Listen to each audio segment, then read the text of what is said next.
미국이 뭐 1,300원, 1,100원으로 환율을 내리라고 해서 내리게 되면은 어떻게 되냐. 이게 일본의 옛날에 1985년에 있었던 플라자 합의와 같은 그런 현상이 한국에 터지는 겁니다.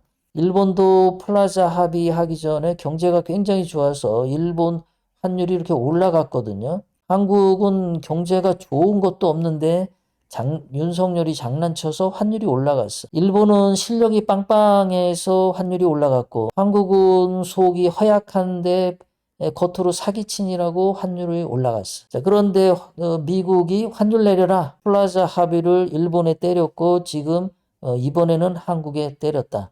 말로는 플라자 합의 표현 안 했지만, 아직도 협상 중이라고 말은 하지만, 한국 정부 관료들 이야기를 믿을 수가 없죠. 저렇게 환율 절상을 해라, 내려라 하고 하게 되면 이제 어떻게 되냐면은 일본이 여기가 1달러에 180엔 하던 게 70엔으로 한 절반 이상 떨어지죠. 이렇게 한국도 이렇게 이제 떨어질 수가 있어요. 그럼 이렇게 떨어지면은 어떻게 되냐? 옛날에 일본은 워낙 그 경제가 좋아서 도쿄의 땅을 팔면은 미국 전국에 있는 땅을 다 산다.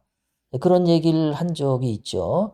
그리고 미국 자동차가 미국을 다 휩쓸고 다니고, 그래서 1980년대에 미국인들이 길거리에서 일본 자동차 위에 올라가서 해머로 두들겨 부시고, 유리창 깨부시고, 막 집단적으로 파괴한 적이 있습니다.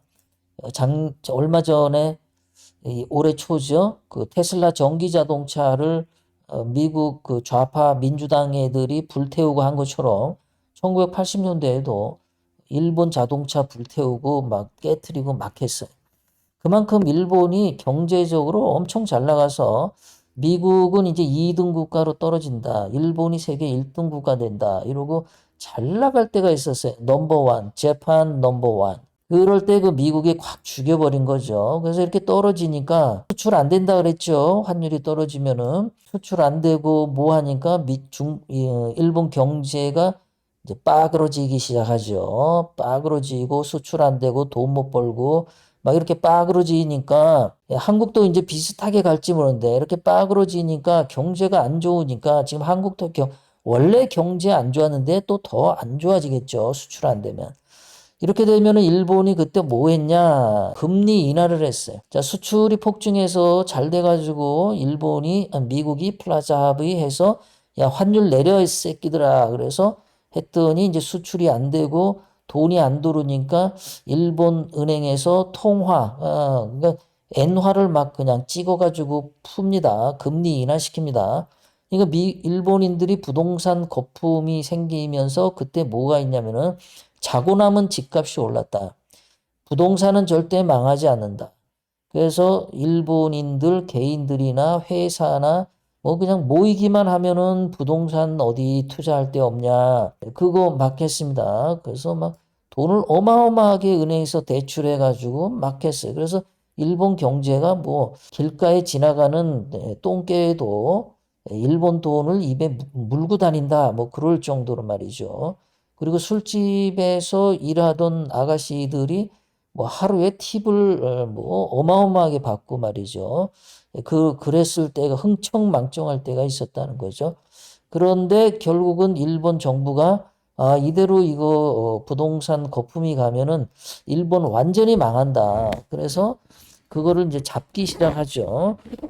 어쩔 수 없이 잡습니다. 경제가 플라자 합의 맞아가지고 엔화를 내려서 경제 안 좋은 거를 금리 인하해서 경제 살리려고 했더니 부동산 폭등으로 와서 경제가 이러다가는 망할 것 같다. 그래서 금리를 다시 인상합니다. 그래서 이게 이제 거품 붕괴, 일본 부동산 터지면서 그 옥상에서 떨어져서 자살하는 사람들 그런 거 TV 영상에 나오고 막 그랬었는데요. 30년 잃어버린 30년을 지냈죠. 자, 그래서 지금 여기서 플라자 합의로 환율이 떨어지니까 돈을 풀어서 아파트값 올렸고 엄청나게 올라갔죠. 근데 이것을 이제 꺼지니까는 30년 동안 가는데 원래 가격 한국보도 낮게. 그러니까 1985년에 예를 들어서 뭐 1억 원짜리 아파트가 있었다.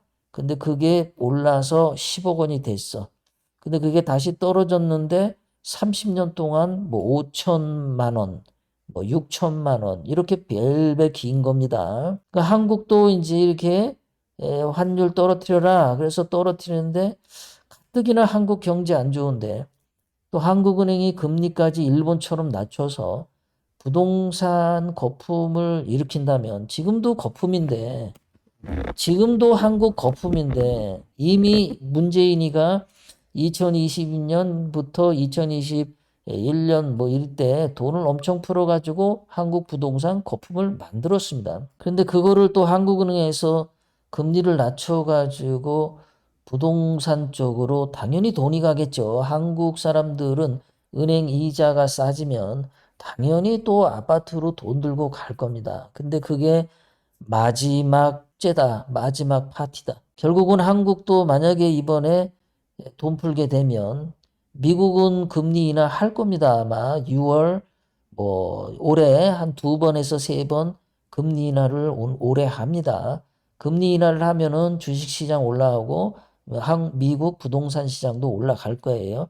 그러면 한국도 따라서 금리를 내리면 한국 부동산 시장도 살아날 건데 과연 일본처럼 올라갔다가 팍 꺼지면서 30년 안 가겠냐, 한국은. 한국은 이럴 가능성이 굉장히 높다는 거죠. 이번에 만약에 미국이 금리 내리면서 한국도 내려서 한국 부동산 가격 올라가면은 제가 볼 때는요, 파는 사람이 지금 아파트 가격이 한 2배 막 올라왔다, 미친 듯이. 그때 그거 팔면은요, 제가 볼 땐 그 사람이 승리자로 보입니다. 왜냐하면 한국 경제가 지금 여러분이 갖고 있는 아파트가 10억 원인데 20억 원이 됐다 갑자기. 도대체 뭘로 20억 원이 올라간 거예요. 그러니까 20억 원에 팔고 그 돈 가지고 어디 좀 이렇게 나이 드신 분들 좀 싼데 마음 비우고 가셔가지고 그렇게 하고 현금 쥐고 있는 게 그게 승리자다. 이거 앞으로 이렇게 30년 동안 지금 10억 원짜리 갖고 있는데 20억 원으로 팔았는데 나중에 떨어져가지고 이게 10억 원이 아니라 뭐 5억 원으로 30년을 간다고 해보세요. 5억 원으로 30년. 그런 거 팔 수 있어요? 그 집이요? 그 집 팔고 어디를 가요? 갈 데도 없죠. 그 돈 갖고 30년 먹고 살아요? 5억 원 팔아서 못 살죠. 근데 20억 원 갔을 때 팔고 가면은 30년 살죠. 그죠? 그래서 이번에 아마도 이 거품 같은 것들이 생기게 만들 거다. 미국도 거품이 생기고 한국도 생기는데 어느 나라가 결국은 쥐어 터지느냐 그것만 문제다. 덩달아서 춤을 출 수 있는데 수영장에 들어가서 다 춤을 췄는데 어떤 놈이 팬티도 안 입고 춤을 췄는지 그게 이제 나온다라는 거죠. 미국은 수영복 입고 수영장 안에서 춤을 출 겁니다. 그런데 한국이나 중국은 이번에 수영장에서 팬티 벗고 춤추다가 수영장에 물 빠지면 이제 저 두 놈이 팬티 안 입었다 하고 전 세계에 흉을 보일 가능성이 굉장히 높습니다.